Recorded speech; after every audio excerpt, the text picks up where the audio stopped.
今一集咧就想教埋大家分數四則運算，咁我就求其喺 Google 啦，咁揾咗一題，咁就解俾大家睇下。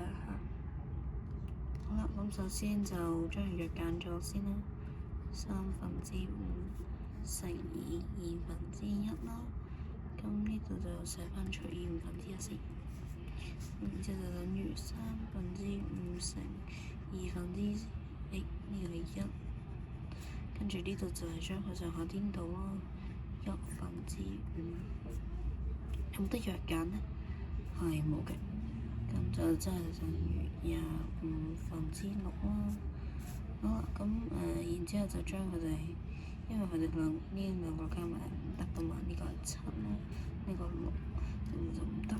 咁然之後就等於啦，將佢哋即係將佢哋變咗做呢個46/1。咁然之後6加4咧，咁啊6乘4係24嘛。咁即係24加1就25，咁就等於25/6啊。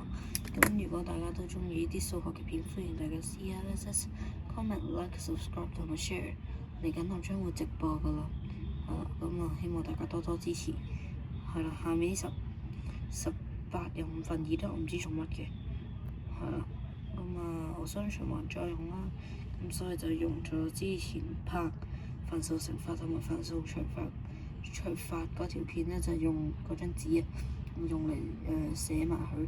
好啦，咁就去到呢度先，拜拜。